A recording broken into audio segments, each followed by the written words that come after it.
I'd like to welcome everybody. My name is Alan Luxembourg, president of the Foreign Policy Research Institute.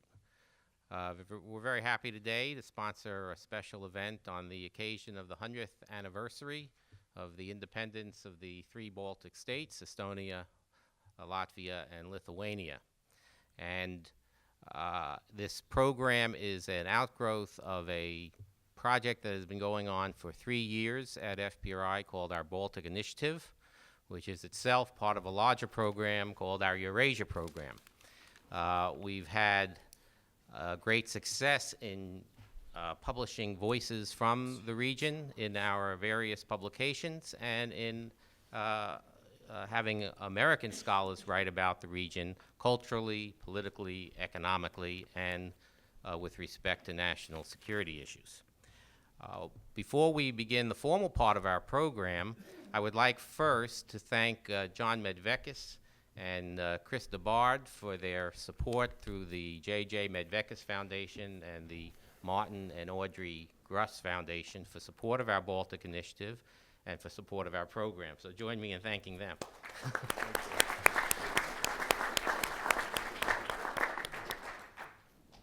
Now I'd like to introduce to you the ambassador of Latvia, Ambassador Andres Pildagovic, who will also make some welcoming remarks. Ambassador?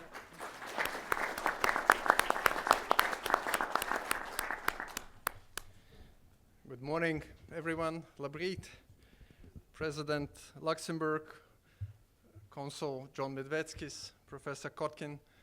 For me, it's an immense pleasure to address all of you and to be back to Philadelphia after some years of absence. My name is Andres Pildagovic. I am the 8th Latvian ambassador to the United Nations in New York. I'm not coming from Washington, D.C., but from New York. And I'm very pleased to attend this event, which is dedicated to the centennial of the Latvian and other Baltic states' modern statehood. Exactly 100 years ago, in November 1918, the modern Latvian state was proclaimed. It was proclaimed on the ruins of the World War I, but it took more than 3 years to consolidate the freedom and to win international recognition. So this festive season of celebrations will last for the next 3 years, and I very much look forward to coming back and to reflect on the past, present, and future. During this time of reflection in Latvia, of course, we look back on the events. We look at the recent restoration of independence 28 years ago. We look at the lessons learned from the 20s, from the 30s, when the country was founded. And of course, we reflect also on the tragic period of the Second World War and successive decades in the 50s, 60s, 70s, and 80s, when Latvia was on the wrong side of history against her will, when statehood was destroyed, when we lost about a third of our population due to deportations, due to the Holocaust, due to the exile of the Latvians abroad, etc. And of course, we have made a few lessons from that recent centennial. One lesson is that Latvia should never be neutral in this world. In the 20s and 30s, the leadership of Latvia at that time thought that by staying non-aligned, by staying neutral, we might escape cold winds of history. We could escape a great rivalry between big regional powers, Nazi Germany and the Soviet Union.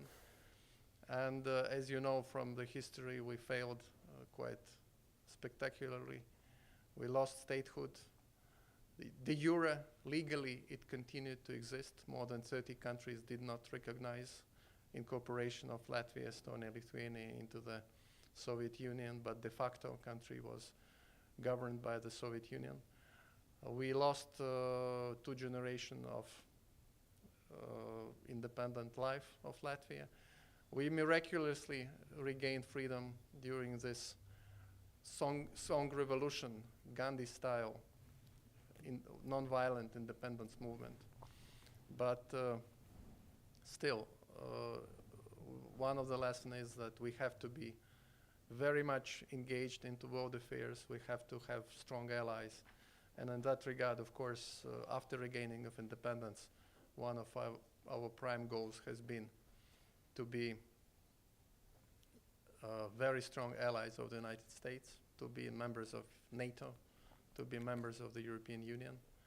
And for the last 15 years, we have been unparalleled, strong, staunch allies of the United States.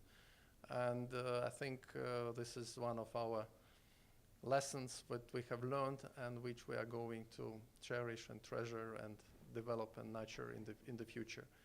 In that regard, I think the initiative by the Foreign Policy Research Institute is very welcome to sustain, to develop, to cultivate these very special ties between Baltic states and the United States. The second lesson, what we have learned, is that we have to develop United Nations. League of Nations was a very weak organization. This organization had no military forces to protect resolutions or decisions made by the League of Nations. League of Nations could expel Russia after the winter war against Finland, but there were no any kind of follow-up mechanisms to protect member states upon aggression. So one of our goals is really to develop those multilateral institutions, and this is what we are doing now. And even being a small country of 2 million people on the 56th parallel north, we are trying to be very active within UN as well. Not only NATO, not only European Union, but UN as well. And as we speak, we have troops even in as distant places as Mali, in the Sahel region in sub-Saharan Africa, on a peace enforcement mission. And I am quite pleased that we have had unanimous support in the parliament for that deployment. In 2016, we have very few unanimous votes in the parliament, as you do on the Capitol Hill. But on that occasion, that has happened. And I think it's an indication how mature has matured understanding in the parliament that we need international engagements, and we have to contribute, and we should not expect only to receive support, but we have to show that we can help countries in need fighting terrorism and fighting radical extremism. Of course, one of the lessons what we have learned is, the third one, is that we have to be quite open and quite critical to ourselves and to the painful history of the 20th century. It has, as I already indicated, the history has been quite dramatic in Latvia. We have seen World War I when we lost 1/3 of the population. We had World War II when we lost another 1/3 of the population. And population today is as big as before World War I. And we have seen totalitarian ideologies. Soviet Union planted or forced us under the communism. And we have had Nazi Germany for 4 years, almost 5 years of occupation. We have seen Holocaust, etc. So one of the lessons what we've been struggling and we've been dealing with is this addressing of the history lessons, collaboration, crimes against humanity, totalitarian ideologies, and how to inform, how to educate, how to commemorate those events. And we try to do it in a quite fundamental and open way. A lot has been done, but of course these issues will never be finished. They will never be completely resolved or completely reconciled. We are trying in that regard, and I think the forthcoming lecture is also very much within this direction, within this vein. And I am very happy that Professor Kotkin will be visiting Riga as soon as next week to discuss also legacy of Isaiah Berlin, and I'm sure some other related issues related to the issues of humanism, legacy of the totalitarian ideologies, which we have seen in the 20th century and we are striving to avoid in the 21st one. So I want to thank you again for supporting this Baltic initiative. We very much happy to celebrate the centennial, but within this festive move, we think about serious challenges which exist, and the world is not a safe place, not at all. And in that sense, we think that this partnership between Baltic states and United States, partnership between Europe and United States are fundamental. And we are certainly working to avoid any gap widening between our two continents. So thank you so much again, and later on I will be also stay after the lecture, so if there are any questions, we'll be happy to answer them. Thank you. Thank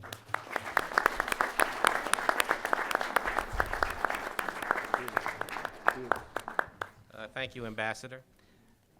The way we do things at FPRI is to look at contemporary international affairs through the lens of history, geography, and culture. And the purpose of today's event is to look at the Baltic states as they've been buffeted by the larger geopolitical forces in the last 100 years.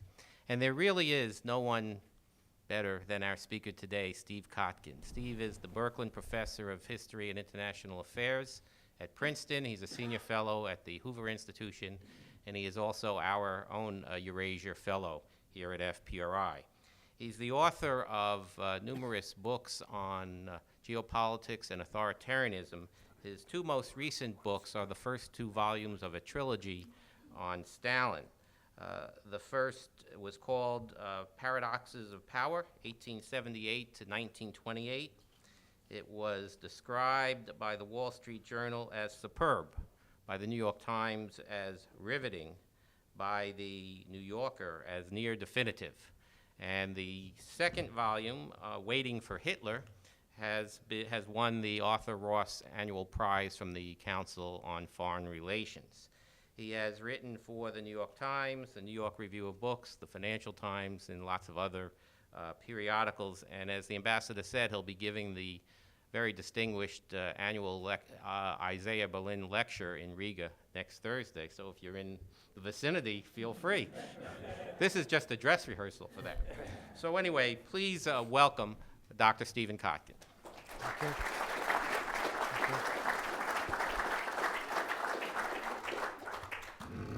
Thank you, Ambassador, Consul Generals, Honorary Consul Generals. It's a great honor to be here for this particular occasion. Latvia apsviet samar savu simtgadu neatkarību. Latvia, congratulations on the centennial of your independence. Alan, do we have time for questions? History can be very, very cruel, but history can also be uplifting. And that combination of cruelty and uplift will be the topic of this brief lecture today. I'm going to do it in 5 small pieces. The first piece is what I'm going to call the heroism piece. You don't mind if I get a little bit closer to the audience, just to see. The heroism story is one that we know well and that some of you may have participated in. It's about the protest movements which culminated in the stopping of the hydroelectric dam on the Daugava River in 1986. It's about the folk singing and the folk singing revolution, 1988. It's about the Baltic Way of 1989 and the gigantic human chain of at least 1.2 million people, all the way from Tallinn through Riga and on to Vilnius. These things happened, we witnessed them, and they were spectacular, deeply spectacular, because this happened behind the Iron Curtain in the still unfree Soviet Union. So the heroism was there, and we could talk for the next several days about the details. That story is very important because it wasn't heroic and peaceful everywhere. Of course, we have the counterexample of the tragedy of Yugoslavia. And so the peaceful protests and transition in the 3 Baltic countries, it provides a very important contrast. Their peaceful mobilization and the methods that they used provide a very important contrast to what happened elsewhere and the tragedy of Yugoslavia. The Balts had something which really helped a lot, and that was the Hitler-Stalin Pact. Now you're going to say to me, how could the Hitler-Stalin Pact have been helpful? It was a terrible agreement between the Soviet Union and Nazi Germany on August 23, 1939, to divide up Eastern Europe into spheres of influence, and eventually facilitated the incorporation of the 3 Baltic republics into the Soviet Union, ending their independence. How could this have been an asset? Well, of course, the pact itself was not an asset at the time, and it produced that tragedy that the ambassador alluded to and that I've alluded to. But what the pact did for the Baltic states was to link the Soviet Union and Nazi Germany. And that was very valuable in the protest movement. You see, because Nazi Germany is generally considered beyond redemption, ultimate evil. Whereas the Soviet Union, some people thought that there was a revolution to be redeemed inside the Stalinist state, that the Soviet Union was not all bad. It provided for education, for upward mobility, and it could maybe be converted, reformed into socialism with a human face. So whereas Nazi Germany was beyond redemption, the Soviet Union was a matter of controversy, and some people, not all, found some redeeming qualities there. However, the pact, this Molotov-Ribbentrop Pact, as it's sometimes called, but was actually a Hitler-Stalin pact because Molotov and Ribbentrop didn't have the authority to do stuff like this. It was the 2 leaders. That pact linked the Soviet regime to Nazism in a way that was very important for the moral discrediting, the moral condemnation of the Soviet regime. Now, you would think that with Solzhenitsyn and many others, there would have been no need for this. That is, no need to condemn the Soviet regime in moral terms. However, there was such a need, and the pact turned out to be useful. It turned out to be an asset after all the tragedy that it caused. In fact, that Great Baltic Way, that human chain of 1989, was staged on August 23rd, 1989, the 50th anniversary of the Hitler-Stalin Pact. Now, let me move to the second part of my brief remarks here and talk a little bit about the contradictions. So, the uplift, the heroism, the peaceful demonstrations and protests, beginning largely on the environmental cultural side, culminating in the politics, making use of the tragedy of the Hitler-Stalin Pact, and then, of course, history is full of contradictions as well. The movement in all 3 Baltic states for first a measure of autonomy and ultimately independence in the late 1980s and early 1990s, those movements were not ethnically monolithic. They involved, in ethnic terms, all the different peoples who lived in the Baltic states. And this was a very important part of their ideology and their legitimacy. So, for example, in Latvia, they tried to incorporate the Russian population living in Latvia on behalf of Latvia's claims to autonomy and then independence. This was the correct strategy, but then, as I said, came the contradictions. What to do about the official language of each Baltic country? Should they recognize only one language, the titular nation or the main nation's language, or should they recognize the languages of these other people, many of whom came to the Baltic countries under Soviet regime? That was very difficult to manage. In addition, the citizenship question. Was everyone a citizenship of the Baltic countries just by virtue of the fact that they were there in residence as of 1991? Or did people have to qualify for citizenship based upon when their family first got there? These were difficult and controversial issues, and there was no simple answer to these questions. And so the contradictions then came out, and we began to see even more that the heroism story was only a partial story. So, for example, without Mikhail Gorbachev and his desire to reform the Soviet Union, his misguided desire to reform the Soviet Union, which ended up destabilizing and ultimately destroying that massive empire. Without Mikhail Gorbachev, I'm not sure that the peaceful approach of the Baltic peoples would have been successful. Then we also must acknowledge the role of Poland in all of this. Obviously, Poland got out of communism earlier than the three Baltic states. And the example of Poland was deeply inspirational in the Baltics, right? The solidarity, the 1989 roundtable in Poland, and ultimately the concession of the Polish rump communist regime to bring solidarity into the government. This was extremely inspirational because it proved in reality, not just in theory, that you could get out of Soviet rule, Soviet occupation, and communism. This was deeply important in Lithuania, which of course has a deeply shared past with Poland. So we began to see all of this, and then the other part that we didn't see so much but was really important at the time was that it was actually Russian nationalism that ultimately broke the Union. Big states like the Soviet Union don't collapse on the periphery, they collapse in the center when their willpower is sapped and their institutions corrode.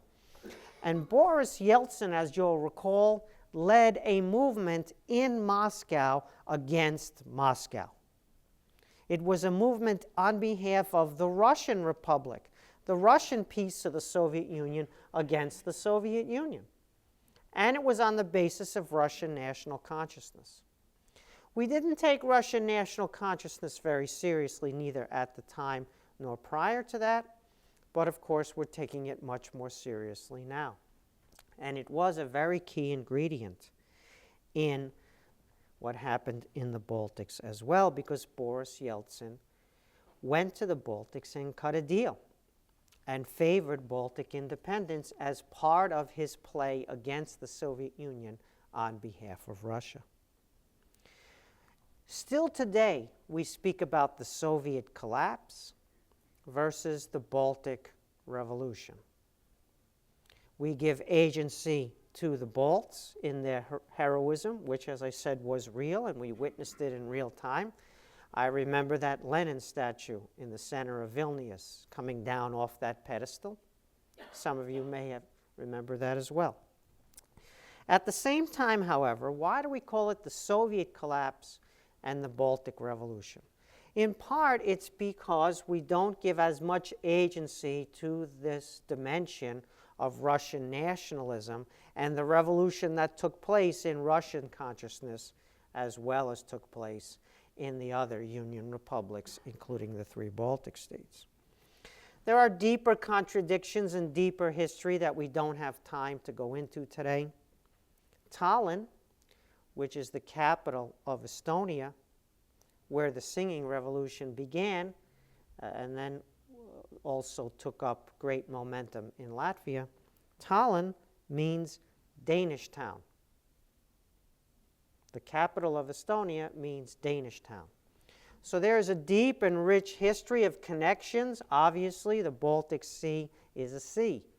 And obviously, the commercial ties and the cultural ties, all of that needs to be remembered as well as part of the heroism story of 1989 through 91. All right, let me get to my third part. I'm going to go back to 100 years to the 1918 piece very briefly. Each one of these pieces deserves a lecture on its own, and if this were a multi-day seminar, or, for example, if you could give up your cable TV addiction and just stay with me for a while, instead of watching the latest this and that having to do with you-know-who. But you can't really give that up because your addiction is pretty much beyond yes. It's its own version of the opioid crisis. Sadly. If we talk a little bit about what happened 100 years ago, there's a really important distinction that we need to make.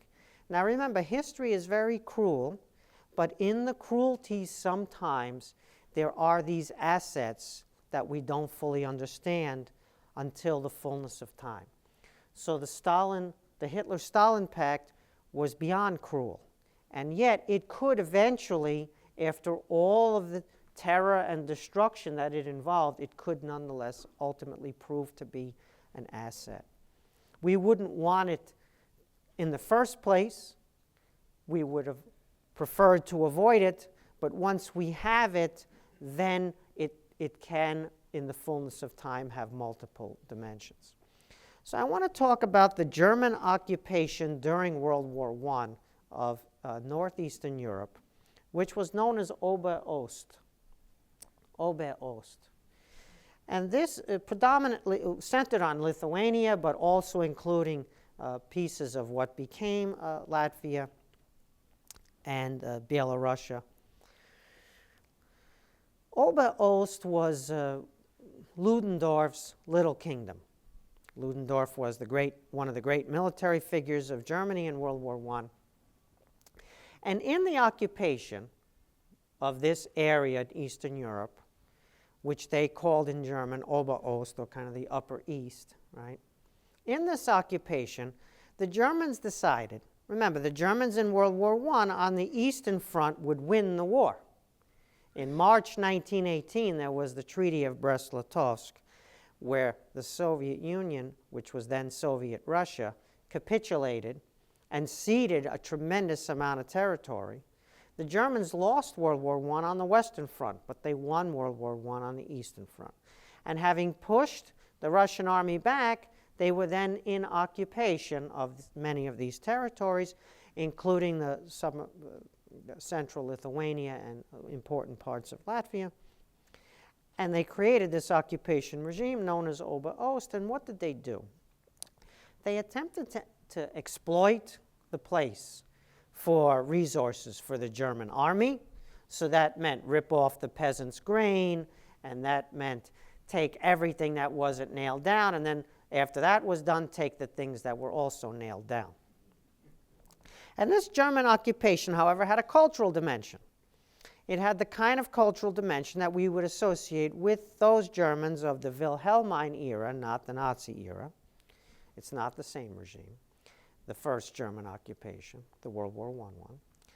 And the cultural program was to have German culture, high German culture, the achievements of German culture, Kultur, right, be a guiding star, and for the locals to assimilate into German culture. In other words, the local cultures didn't matter because German culture was so much higher. And so the locals, they might speak these vernacular languages, they might have their own literature, they might have their own epic poetry, but we are Germany, and we have a higher culture. And so the Germans were very condescending, to put it mildly, to the peoples that they occupied. They couldn't even speak to them because the Germans didn't bother to learn those languages and didn't really bring translators with them in the occupation. In fact, ironically, the main translators translating between the German military occupation and the local population in Lithuania, Latvia, Belarusia, were Jews, because they spoke Yiddish as a native language and therefore could understand German. And of course, they lived in these communities and they could speak the local languages besides Yiddish as well. So besides the Jews, the Germans didn't really have any intermediaries to be able to even speak to, let alone understand, the localities that they were in occupation of. Germany, in other words, could not and did not want to indigenize their occupation. They were very far from the local population. The German state documents are very ignorant of the local population, of the local economy, of the local society, of the local cultures. And the Germans didn't put out any newspapers in local languages as propaganda for the German occupation. So now we have a contrast, the Soviet regime. This is not an argument that the Soviet regime is a better regime. I think I've been pretty clear in all of my books, and I think I've been clear today as well, that I don't have a high regard for the morality and the politics of the Soviet regime. However, there was one thing the Soviet regime could do so that although Soviet occupation over time, once again, was cruel and horrific, there was a dimension of it that no one really foresaw that could become an asset. And that was that the Soviet regime, they were like missionaries. The old missionaries in the Russian Empire wanted to teach people the Bible. And how do you teach them the Bible if they don't speak your language? And the answer is you translate the Bible into their language. And so you want to convert people to Eastern Orthodoxy? Well, maybe you should learn Lithuanian, and maybe you should translate that into Lithuanian. And on it goes. And so this is what the communists adopted in a way, the same model. They were not going to teach the Bible. They were not believers in God. They were atheists, of course, and they destroyed churches and they destroyed mosques and synagogues. This is a history we know well. But they were going to teach them communism, and how were they going to teach them communism? They were going to do it in the vernacular languages. This doesn't mean that they were kind. This doesn't mean that they didn't suppress these languages and these peoples. Of course they did. We're talking about communism here. However, unlike the Germans, the communists put out communist propaganda in every vernacular language. And the communists didn't need the Jewish population, Yiddish-speaking Jewish population, to translate communism for them. They engaged the local population and tried to recruit communists among the locals. We're not romanticizing communism here because, of course, communism was oppressive in cultural terms too. There was censorship. They suppressed a lot of the local culture that was important. They suppressed a lot of the local leaders. Even loyal communists in Lithuania, Latvia, and Estonia were arrested and executed by the communist regime. This is not a discussion about how the communists were better than the Nazis.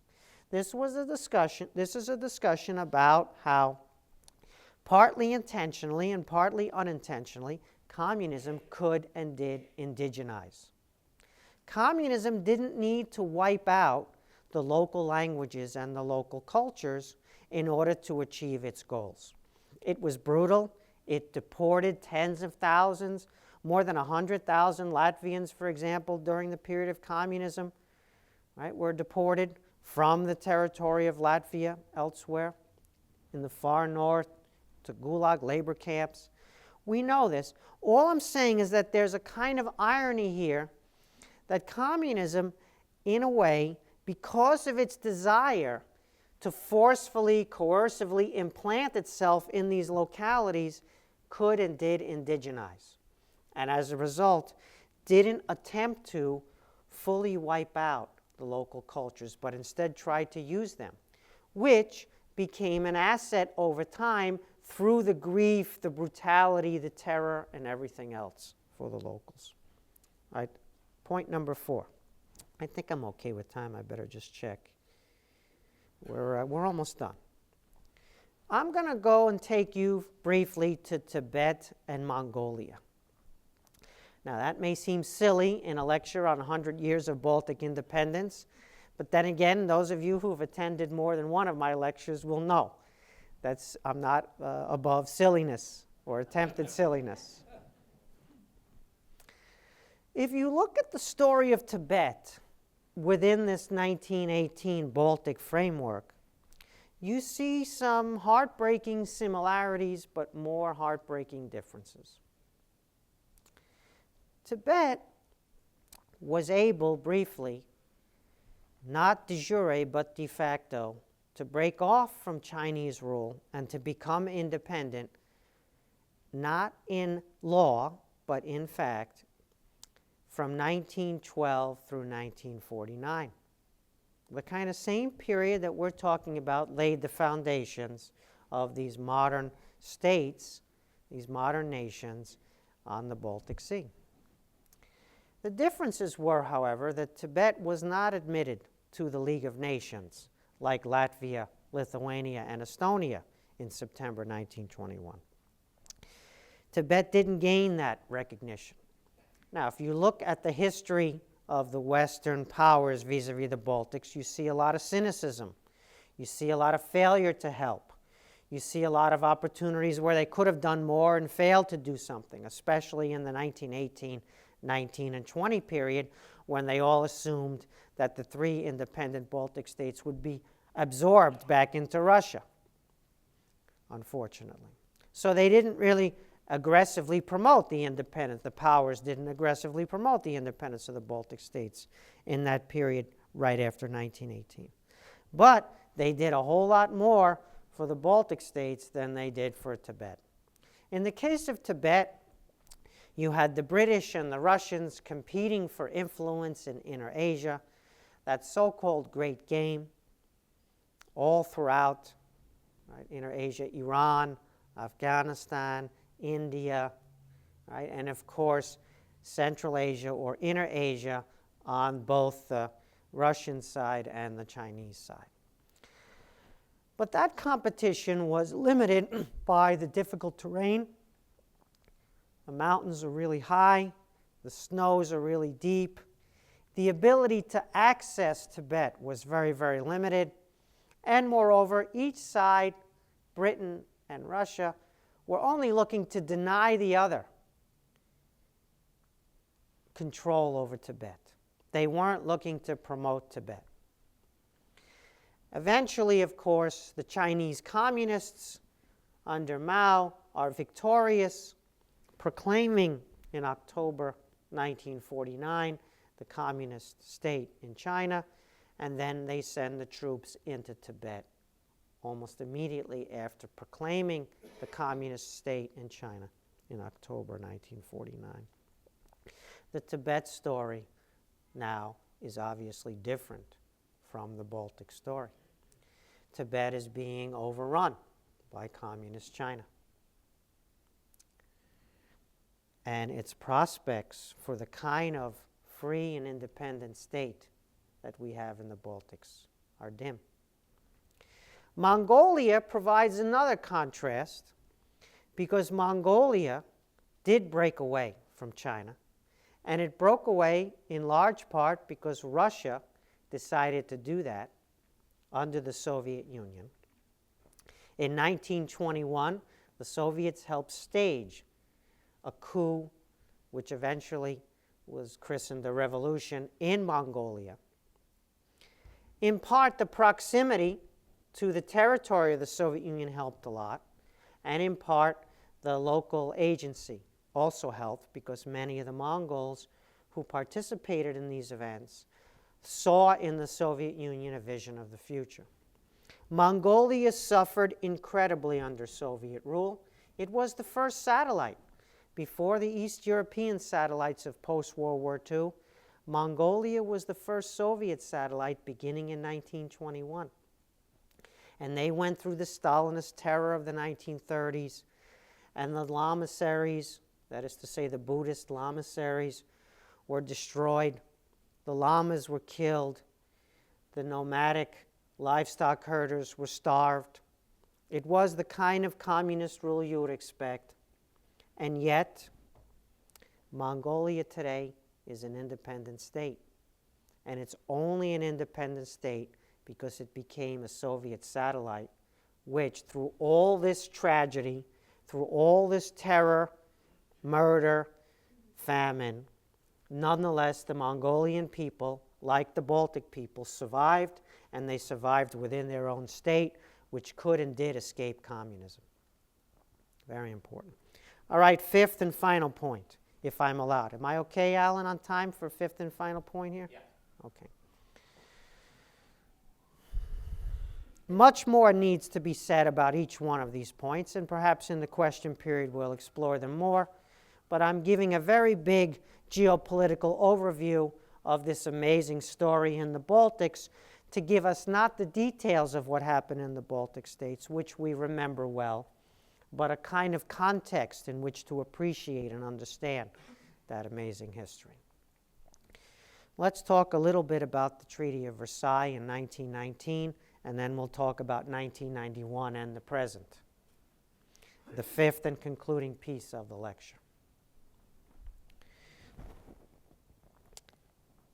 In 1919, the Treaty of Versailles ended World War I, and it is not a treaty that does very well in the history books. There were many critics at the time, and retrospectively, there's almost nobody who's saying the Versailles Treaty was a good treaty. It's seen as more or less indefensible. And there are two criticisms of the Versailles Treaty. The main criticism is that it was too punitive. It blamed the Germans alone for the war. It imposed reparations, high costs on the Germans, and created a great deal of instability in Germany, and therefore contributed to the rise of Hitler. And so how much worse can a treaty get than that, right? And as I said, some people at the time said the same thing about the treaty, and now this is the predominant view in the history books. There's another view, a minority view, but it's also critical of the Versailles Treaty, and it says the treaty was fine. The Germans were really responsible for World War I. They were the aggressors. They should have paid the price. The reparations were a good idea. The problem wasn't that it was a punitive treaty. The problem was that the British lacked the willpower, they lacked the resolve, the determination to enforce the treaty. If they had only enforced the provisions of the treaty, it would have been fine. Okay. So my argument, for those of you who've read Stalin Volume 1 and lived to sit here in this lecture room today, will know that my argument is that those two arguments are irrelevant because the Versailles Treaty was an anomaly. In 1919, for the first and only time since Bismarck's unification of Germany in 1870-71, for the first and only time, both German power and Russian power were destroyed. They were flat on their back. So you could impose a treaty on Germany without Russia in 1919. But that's not something you could do again, and it's not something that could possibly last. No matter how punitive or non-punitive the treaty, no matter how much resolve or lack of resolve the British had, the treaty was dead in the water, dead on arrival, DOA. And that's because you could guess that either German power or Russian power would come back. And in fact, both of them came back, and both of them came back in a single generation. So that you had a treaty imposed on Germany when they couldn't do anything about it, and imposed on the world when the Soviet Union couldn't do anything about it, and pretty soon both Germany and the Soviet Union could do something about it and didn't like it. And the great irony of the Versailles Treaty is that it was the British who recognized this from the beginning. And it was Lloyd George at the Genoa Conference in 1922 who himself began to try to revise the Versailles Treaty to bring the Germans in, and maybe even bring the Soviets in, because without them, you couldn't have a stable order. Lloyd George, in other words, was the original guy who began to try to revise the Versailles Treaty. The British were the first revisionists of their own Versailles order, of their own Versailles peace. And in fact, all during the period between the First World War and the Second World War, the British never stopped trying to revise the Versailles Treaty and to bring Germany in, and maybe even the Soviet Union in. Hitler came to power in 1933, and the British continued to try to revise the treaty from their side. This is known as appeasement and Chamberlain and everything you know about, but it didn't start with him. The British continued to try to stabilize the international order by making Germany a partner inside the tent, a new treaty, better than Versailles, that would recognize that Germany was a power, and maybe even that the Soviet Union was a power. It failed. It all failed. We know that there was World War II. But it tells you something about history. Sometimes when something is impossible, it's impossible. Yeah, so the Versailles Treaty was impossible. We needed a better treaty. Fast forward, this is where I'll conclude, fast forward to 1991. Now, this is not a perfect analogy because there was no equivalent of the Versailles Treaty in 1991. They didn't sit down in Versailles, in that amazing hall of mirrors, if you visited Versailles, that chateau, and negotiate and sign a peace treaty. There were a lot of piecemeal agreements.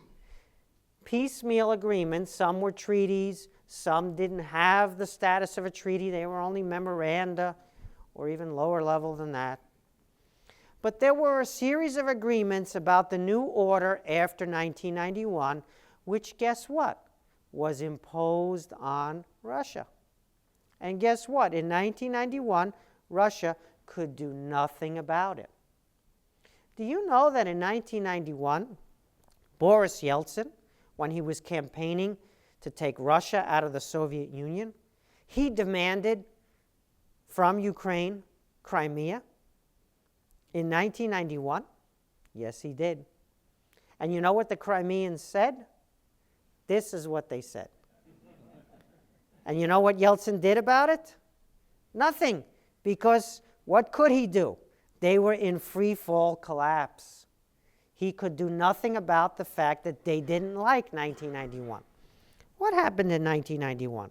The Soviet Union was formally granted, Russia was formally granted the Soviet Union's seat with a veto on the Security Council of the UN. That was momentous. It wasn't necessarily automatic that Russia would inherit the Soviet Union's veto in the UN. This was done in exchange for Russia taking on all the debt of the Soviet Union. So Ukraine and Kazakhstan were no longer responsible for Soviet debt, even their piece of it. And that's because Russia got the UN Security Council veto. Right? There were other deals. There was a deal about German unification, which was an even bigger deal. And we're burying in Washington this week the first President Bush, the father, who presided over a lot of this. And we see what a statesman can look like and what integrity looks like. And it's nice to be reminded of that this week. The German unification piece was a really big piece and was also not automatic. And Russia was a party to that and agreed to that. There was also the winding down of the Warsaw Pact, the removal of troops from Eastern European satellites, the removal of troops from the Baltic states. None of this was automatic. All of that was negotiated. Some of you may have participated in those negotiations. There was the Budapest Memorandum in 1994. Yes, when the United States, along with Britain, Russia, guaranteed the sovereignty and the borders of Ukraine in exchange for Ukraine giving up its nuclear weapons. And then in 2014, when the Russians could now, had the power to act on their desire to reclaim Crimea, when they took it back, what did we do in response compared to those obligations we assumed in that Budapest Memorandum? So the point of this lecture, once again, history can be very, very cruel and can also be uplifting, but we have to be more realistic about geopolitics in order to stabilize our situation. So Russia doesn't like the 1991 treaties. Once again, there's no Versailles Treaty equivalent. There's agreements and memoranda. There's no formal treaty the same way, but Russia doesn't like it, and it now has the capacity to do something about it. And it is. And when we make commitments, we should honor them. But we didn't honor the Budapest Memorandum, defending Ukraine's sovereignty. And so this tells you that the willpower on the American side to stand up for the integrity of Ukraine against Russian aggression is lacking. And you can say, once again, like you did about the British, oh, the treaties were fine. It's just the British lacked the resolve to enforce them. And you can fight that battle again. And you talk about willpower and resolve, which involves 250,000 American boys and girls getting on planes with their military gear and going to Ukraine, and then sitting there for 10, 20, whatever many years like they are in Afghanistan or wherever. If you're ready for that, then you can talk to me about resolve. Otherwise, we need a conversation which takes account of the fact that Russia has the ability to do things that we don't like. And if we don't have the, quote, willpower and resolve to stand up to it, then we need to figure out in what different ways we can protect our interests, protect free peoples, and honor our commitments. Fewer commitments, but every one you make, you honor it all the way, as we did in the Baltic states. Ambassador Matlock, the last American ambassador in the Soviet Union, as ambassador never traveled to the Baltic states. You know why? Because the United States didn't recognize the Soviet occupation of the Baltic states. So the American ambassador in Moscow wouldn't travel in his official capacity from Moscow, from the Soviet Union post, to the Baltic states, because they were not part of the Soviet Union in American thinking. So that was a commitment that we made, and it was a very important commitment, and we upheld that commitment, and we formalized that commitment, of course, in 2004 with NATO admission. And NATO is an ironclad guarantee. And so when you make ironclad guarantees and you live up to them, you honor them, that's one thing. The Budapest Memorandum is a different thing, but it's about the revival of Russian power and its ability to do things about what it doesn't like, and that's true going forward. I'll leave you with a last thought. Think for a second if today's Germany looked like today's Russia. Where would we be? We know what Russia looks like. We know what the Putin regime looks like. We know what those gangsters in Moscow look like. What if a regime like that was in Germany? Where would we be? So that tells you that the whole game is not necessarily the Russia piece, but it's the German piece, isn't it? And it's making sure that we're in a tight alliance with Germany and that we do everything to mutually support each other's market economy and democracy, because Germany is the really big piece here. Thank you very much for your attention.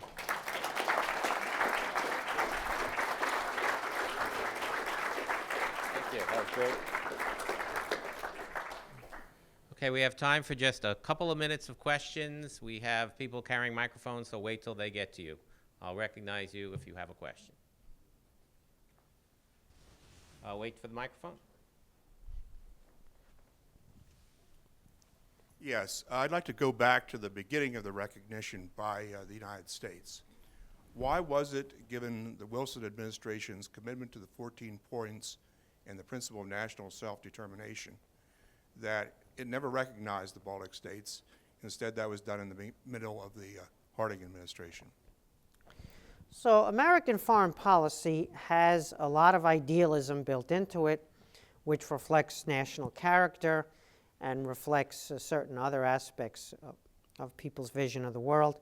And then it also has a lot of non-idealism built into it as well, which is sometimes called Railpolitique, sometimes called cynicism. Wilson is normally put in the idealist category, and therefore all the things that he should have done or all the principles he enunciated should have applied universally. But sometimes the idealism gets put through the meat grinder of the Railpolitique. And as I said, there was an assumption deeply shared in London and Paris for sure about how the Baltic states' independence was just an accident, wasn't enduring, and was therefore going to end, and they were going to be reabsorbed back into Russia. And so we should acknowledge this reabsorption back into Russia instead of defending them and defend what we could defend. It's kind of like the debate we're having now over Ukraine. It's a very similar debate. And so I didn't take a position on what we should do in Ukraine. I just wanted to point out those tensions. So Wilson made commitments that didn't extend to the full scope of the rhetoric that he pronounced, in part because of this assumption that Russia was too big to ever allow the Baltics to be free. Of course, that assumption was proven wrong. And it was proven wrong in the combination of Poland, Finland, right? 1918 in the Baltic states is about Finland and Poland, as well as the Baltic states. And without Finland and Poland, there is no independence of the Baltic states in 1918.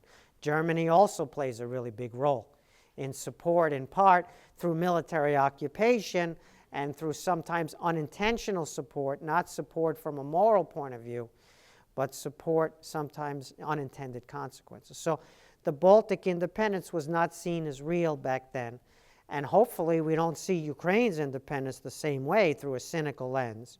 But at the same time, we recognize that its Russian power has to be managed. It can't just be dismissed.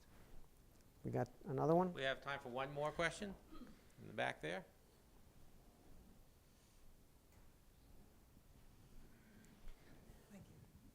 Yes, you said that you believe that the Hitler-Stalin Pact in the long run was beneficial. And I wanted you to explain that statement in practical terms. How has it been beneficial or is beneficial now? Once again, so the Hitler-Stalin Pact was evil. And we wouldn't have wanted it to happen. And it produced tragedy. Once the evil happened, once the tragedy occurred, once all of that had to be lived and experienced and the suffering and everything else, you would think there would be no possible silver lining. You would think there would be nothing positive to extract from the depth of that human tragedy. It turned out there was a positive piece that could be extracted despite the fact that the treaty was horrific. The pact was horrific.